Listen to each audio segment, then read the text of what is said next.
में अलग अलग प्रकार में गिरा हुआ है। और साथ ही साथ जब से बीजेपी सरकार इस देश में आने के बाद सबसे बड़ा मुद्दा तो महंगाई है। जिस पार्टी ने महंगाई के खिलाफ लड़ के इस देश के लोगों को गुमराह करके अपने चुनाव का एजेंडा बनाया था 2014 में कि हमारा कुछ बीजेपी के नेता गैस के सिलेंडर को माला बना के घूम रहे थे कि उस समय कांग्रेस के सरकार थे, देश में 450 रुपया गैस सिलेंडर के दाम था, तो आम जनता को बहुत ही बड़ी तकलीफ से गुजर रही है। बीजेपी का कहना था कि आज आप सब देख रहे हैं, आम जनता देख रहे हैं कि इस देश में बीजेपी सरकार चलाने के बाद बहुत कुछ काम किया है। वो काम किस प्रकार का काम किया है आपको मैं बता दूं। नंबर 1, यहाँ पे गैस सिलेंडर के दाम अभी 1200-1300 रुपया पहुंच गई है। 400 से 450 से उठ के जब से बीजेपी सरकार आया है 1300 रुपीस पर सिलेंडर का पहुंच गई। ये अच्छा काम किया है बीजेपी की ओर से। दूसरा, बीजेपी का अच्छा काम इसी प्रकार से किया है, आलू प्याज के दाम आसमान को छू रहे हैं। जैसे कि टमाटर के दाम 200 किलो पहुंच रहे हैं और लहसुन के दाम 400 किलो पहुंच रहे हैं। आलू के दाम 60 रुपीस में पहुंच रहे हैं पर किलो। और जितने भी खाने पीने वाले चीज़ में जीएसटी बढ़ा के रखा हुआ है।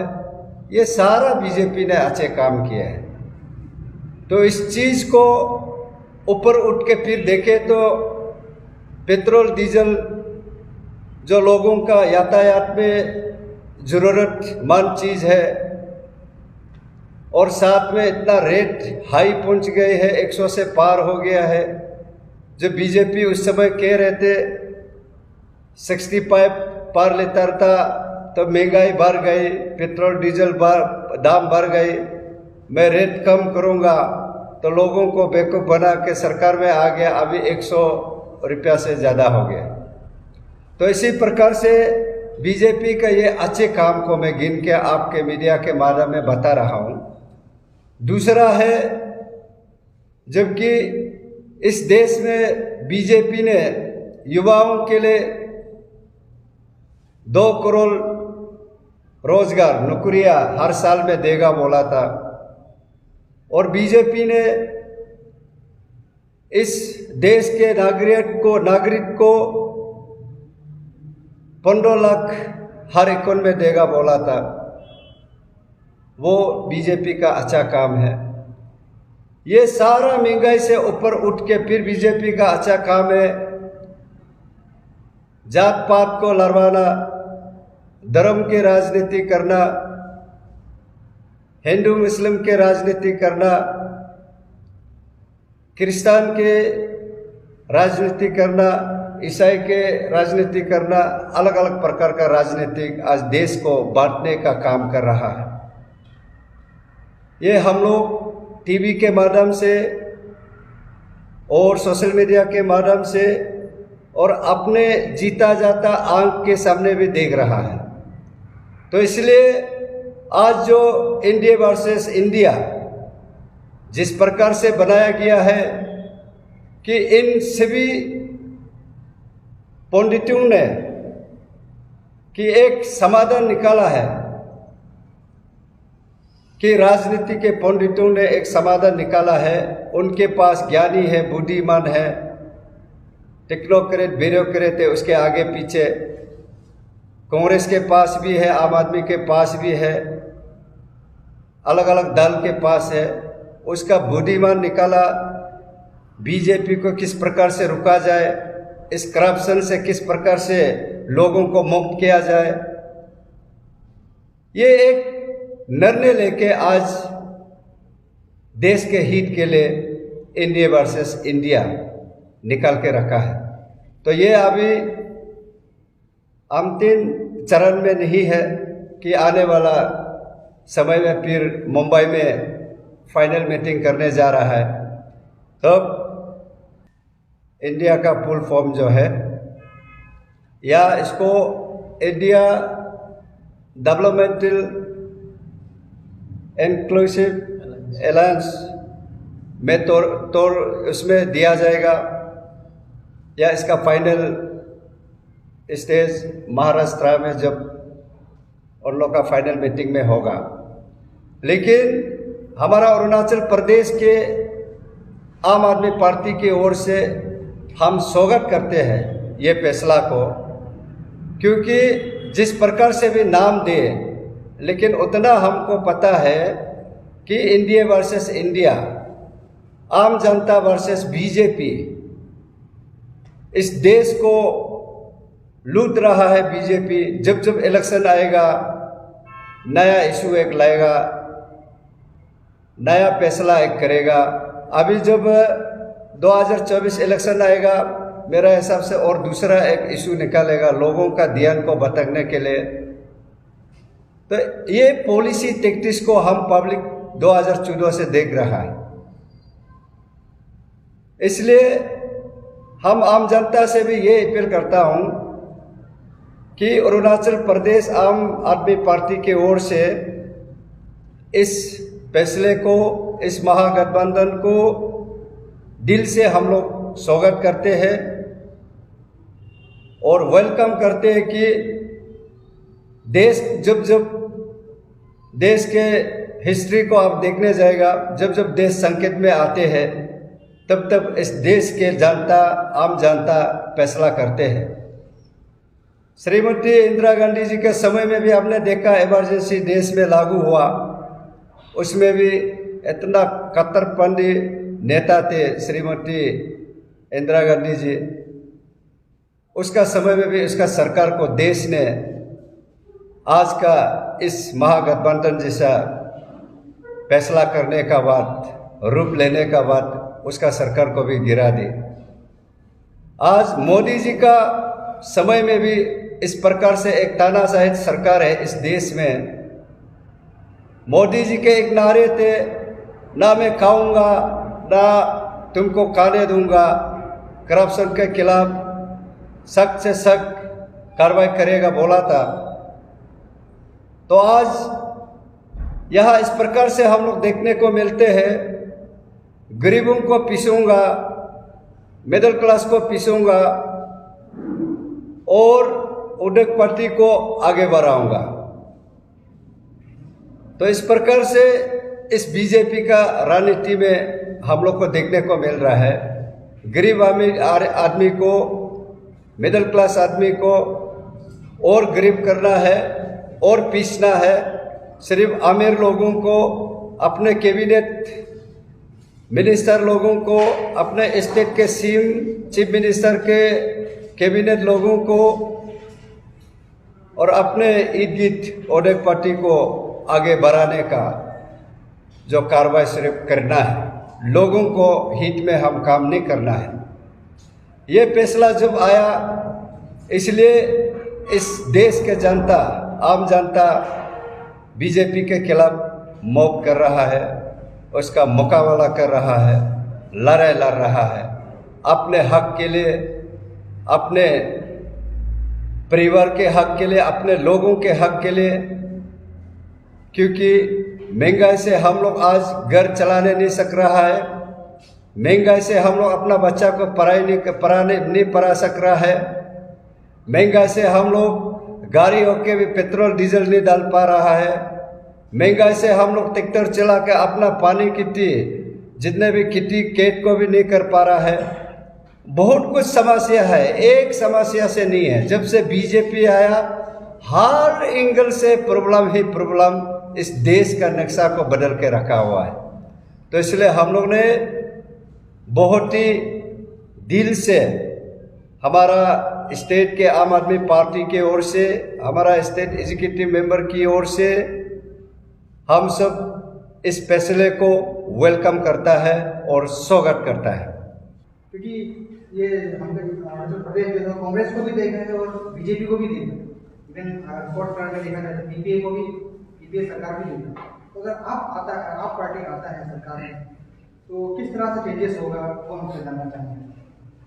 ये बहुत पब्लिक आपको क्यों वोट करे, आपका तरफ क्यों आए, आपको क्यों चुने? यस, ये बहुत महत्वपूर्ण सवाल है, क्योंकि इस स्टेट में सेंटर में बीजेपी सरकार है और इस स्टेट में अरुणाचल प्रदेश में भी बीजेपी का सरकार है। बीजेपी इसको कहते हैं डबल इंजन सरकार। तो डबल इंजन सरकार में हमारा जनता, हमारा अरुणाचल प्रदेश के आम आदमी को बहुत ही एक्सपेक्टेशन था कि ये डबल इंजन सरकार हमारा लिए कुछ अच्छा काम करेगा, हमारा लोगों का हित के लिए काम करेगा और हमारा इस स्टेट के लिए एक नया पहचान बनाएगा। ये सभी अरुणाचल प्रदेश के आम जनता का एक एक्सपेक्टेशन था। जिसे आपने अभी सवाल किए हैं, सड़क, रोड कम्युनिकेशन का आप देख रहे हैं।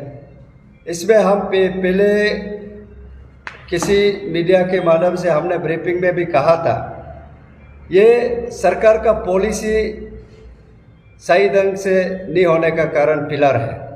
क्योंकि रोड आप बनाता है तो इसको सही ढंग से आपको ड्रेनेज सिस्टम को बनाना चाहिए, जबकि रोड ड्रेनेज सिस्टम सही ढंग से नहीं होगा तो आप जितना भी अच्छा रोड बनाओ, एक बार बारिश, अरुणाचल प्रदेश ऐसे भी 6 मंथ कम्प्लीटली बारिश होते हैं, ऐसे जगह में आप सही ढंग से ड्रेनेज सिस्टम नहीं होगा तो रोड कभी भी इधर सही ढंग से होगा नहीं, अच्छा रोड नहीं बना सकता।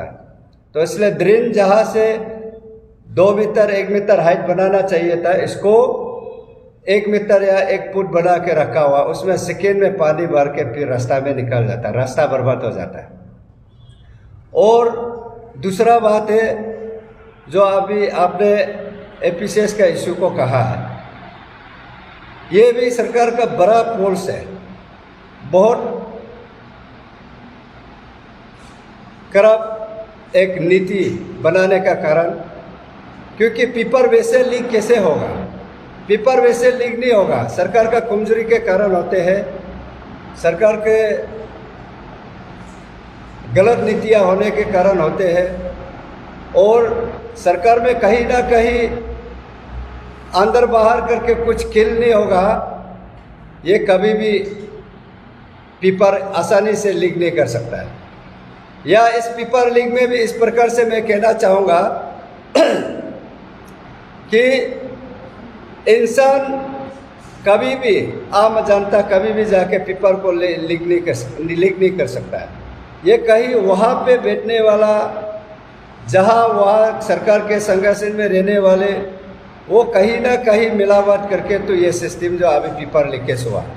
तो ये सारा चीज़ को आपका तीसरा सवाल में ये आपको जवाब देना चाहता हूँ कि जब आम आदमी का सरकार आएगा, पिछले इसी महीना के 1 तारीख में हमारा जनरल सेक्रेटरी श्री एडवोकेट तोकोन यकम जी ने आपका प्रेस क्लब के माध्यम से पॉइंट रखा है, वह हमारा जो पॉइंट है, और हमारा टीम वहाँ जाके आपका प्रेस क्लब के अंदर में, क्लब ऑफिस में जाके ब्रीफिंग किया है। जब हमारा सरकार जब आता है, इसका हम 6 मंथ अंदर में ये जितना जो अभी पेपर लीक का इशू को हम लोग सॉल्व किया जाएगा और कमेटी गठन करना भी हम लोग करेगा, ये हम लोग ने क्लियर शब्द रखा हुआ है। और तीसरा है जो रोड कम्युनिकेशन के बारे में, हमारा अरविंद जी के नेतृत्व में आप सब टीवी चैनल के माध्यम से, न्यूज़पेपर के माध्यम से, सोशल मीडिया के माध्यम से आप लोग देखने को मिलता है। क्योंकि अभी दिल्ली इतना खूबसूरत और सुंदर रोड कम्युनिकेशन है, आप सब देखने को मिलता है। एजुकेशन सेक्टर में, हेल्थ सेक्टर में इतना बढ़िया जब दिल्ली जैसा जो मॉडल अरुणाचल प्रदेश में जब लाएगा, तब हमारा लोगों के लिए बेनिफिट होगा। ये हम लोग को समझना है, क्योंकि हम आज हमारा पास एक एमएलए भी नहीं है, एक एमपी भी नहीं है, और हम अभी 1-2 महीना में आम आदमी पार्टी इस स्टेट में आया हुआ है। लेकिन हमारा अपील ये रहेगा कि दिल्ली और पंजाब का मॉडल को अरुणाचल प्रदेश में लाएगा, और हमारा आम जनता लाना चाहते हैं। तो अब ज़्यादा से ज़्यादा वोट आम आदमी को देना होगा, और आम आदमी का एमएलए को जिताना होगा, एमपी को जिताना होगा, तब जाके आम आदमी पार्टी ये सारा जो आपका मीडिया बंधु का जो भी क्वेश्चन है, प्रश्न है, इसको हम लोग पब्लिक का आगे ऑर्डर दे सकता है और काम कर सकता है। और दूसरा बात है, दिल्ली और पंजाब के जो मॉडल है वो किस प्रकार से यहाँ आएगा।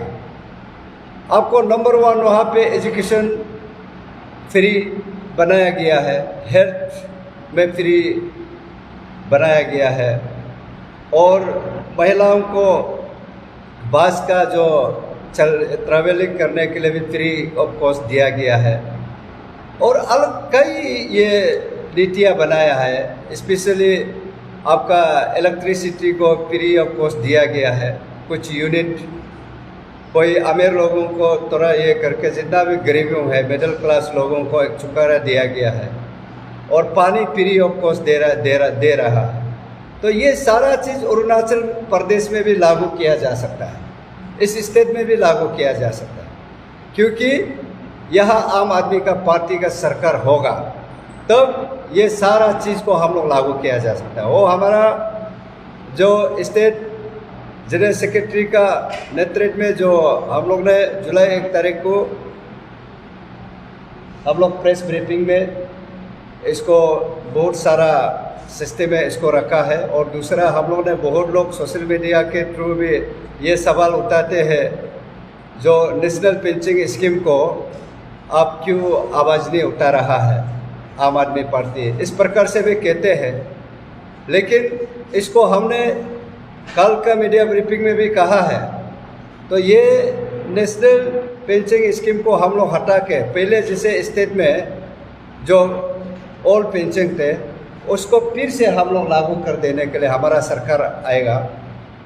तो हम लोग ने इसको हम लोग ने ब्रीफिंग में रखा, और हम लोग का मैनिफेस्टो में भी ये रहेगा, और बहुत जल्दी मैनिफेस्टो भी आने वाले हैं। तो बहुत कुछ काम करने के लिए हमने रखा है, और सारा चीज़ आज यहाँ पे एक खुशी का माहौल है कि एनडीए वर्सेस इंडिया का प्रेस ब्रीफिंग में आप सब जो मीडिया बंधु को हमारा आम आदमी पार्टी अरुणाचल प्रदेश की ओर से आप सबको धन्यवाद देता हूँ। Thank you.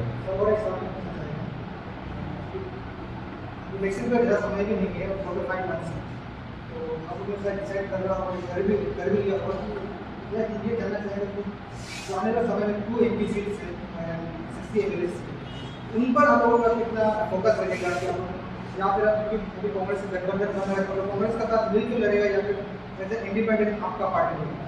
ये क्वेश्चन, दूसरा क्वेश्चन ये होगा कि आपका अगर एमएलए आ जाता है, हम हमेशा देखते हैं कि जब भी सेंटर में जो गवर्नमेंट होता है, स्टेट में वो पार्टी जो पार्टी से जीतो लेकिन वो जम कर लेते हैं, दूसरा पार्टी में चला देते हैं। तो अगर आप ये इंश्योर कर सकेंगे कि अगर आपका पार्टी अगर जीतता है, मेजोरिटी में आता है या फिर माइनॉरिटी में भी आता है, तो वो कल को जाकर दूसरा पार्टी में हेल्प करेगा या नहीं? नहीं, इसको आपने ये सही सवाल है ये भी, क्योंकि अभी हम लोग ने लास्ट जितने भी जो प्रेस ब्रीफिंग में हम लोग ने कहा था 60 का 60 सीट हम लोग एमएलए करा करेंगे, और 2 MP को भी करा करेगा, हम लोगों ने कहा था। क्योंकि तो हमारा अरविंद जी के नेतृत्व में आम आदमी पार्टी अपना इंडिपेंडेंट इस देश में चुनाव लड़ रहे थे, किसी का गठबंधन में नहीं था। तो आज जिस प्रकार से हम लोग ने इंडिया वर्सेस इंडिया को स्वागत कर रहा है, तो इसमें हम लोग को कांग्रेस के साथ या कुछ अन्य जो पार्टियों के साथ बैठक होना होगा कि हम लोग बैठ के इसको डिसाइड करेंगे कि आम आदमी पार्टी कौन कौन सा असेंबली कॉन्स्टिट्यूंसी में लड़ेगा कि कैंडिडेट करा कर सकता है, और कौन सा 2 MP के जगह में कौन सा साइड ईस्ट और वेस्ट को हम लोग वेस्टर्न और ईस्टर्न को कौन सा साइड में हमारा आम आदमी पार्टी का MP करा करना है, वो हम लोग राउंड टेबल में बैठ के डिस्कस करेगा। और दूसरा सवाल है आपका, MLA जीतने के बाद आम आदमी पार्टी के MLA जीतने के बाद फिर रूलिंग का यहाँ एक लुबिया होता है, रूलिंग जहाँ है वहाँ पे लोग भागता है, तो इसे आपका भी हो सकता है। तो ये बहुत महत्वपूर्ण सवाल है, ये सबसे बेस्ट क्वेश्चनिंग होगा कि इसका मैं आंसर इस प्रकार से देना चाहूँगा कि हम लोग का यहाँ नीति अलग से बनाया गया है। वो जो भी कैंडिडेट MLA कंटेस्टिंग कैंडिडेट आएगा उसका सबसे पहले अंडरटेकिंग एक हम लोग लिया जाएगा कि अंडरटेकिंग इस प्रकार से लेगा कि आप MLA जीतने के बाद आम आदमी पार्टी छोड़ के आप नहीं जा सकता है, और आपका आम जनता ने आपको चुना है आम आदमी पार्टी के लिए, आपका असेंबली कॉन्स्टिट्यूंसी ने आपको चुना है कि ये BJP के खिलाफ आपको चुना, MLA बनाया और अच्छा काम करने के लिए।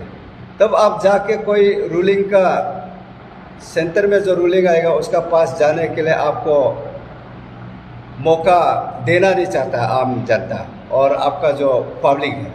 इसलिए हम लोग का पार्टी का ओर से, हमारा स्टेट आम आदमी पार्टी का ओर से हम लोग एक सिस्टम बनाया गया है, वो है अंडरटेकिंग।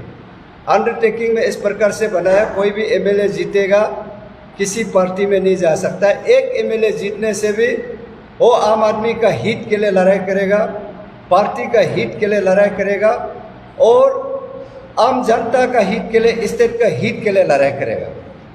ये हम लोग ने एक अंडरटेकिंग लिखा है, और अंडरटेकिंग के साथ हमने एक चीज़ फिर एपिडेमिक रखा है। आप आम आदमी पार्टी जब छोड़ के जाएगा, आपका कुछ प्रॉपर्टी हम लोग को गिरवी में, सिक्योरिटी में रखना होगा कि आप छोड़ के जाएगा भी ये पार्टी का काम में आएगा। ये आपका, आप अपना होश हवा के साथ, आपका फैमिली के साथ ये हम लोग का पार्टी को अंडरटेकिंग देगा। उसमें अगर आप MLA कहीं भाग जाएगा भी तो इसका एक सोच तो आएगा ना कि मेरा प्रॉपर्टी को आम जनता, आम आदमी के पार्टी के कार्यकर्ता यूज करेगा, मेरा इज्जत क्या रहेगा, ये एक सोच तो रहेगा किसी का मेंटल में। वो मेंटल सिटिंग के लिए हम लोग ने ये सिस्टम को बनाया गया है। इसलिए इसको जो कोई भी MLA कंटेस्टिंग, अगर MP कंटेस्टिंग एक्सेप्ट करता है, वो आम आदमी पार्टी का एक कैंडिडेट के तौर पर हकदार बनेगा। ये पक्का हकदार बनेगा और ईमानदार के साथ आम आदमी पार्टी को आगे लेके जाएगा, लोगों का हित के लिए, स्टेट का हित के लिए काम करेगा। यही अंडरटेकिंग ही लोगों का एक विश्वास ही बनेगा, यही अंडरटेकिंग ही आम जनता का विश्वास बनेगा और हमारा आम आदमी पार्टी का विश्वास बनेगा। अगर लोग सच्चाई में हमारा स्टेट के लिए काम करना चाहता है, ये अंडरटेकिंग एपिडेमिक को देख के MLA कंटेस्ट कर सकता है, MP कंटेस्ट कर सकता है, तो विश्वास हमारा आम जनता का जरूर उसका ऊपर में विश्वास किया जाएगा।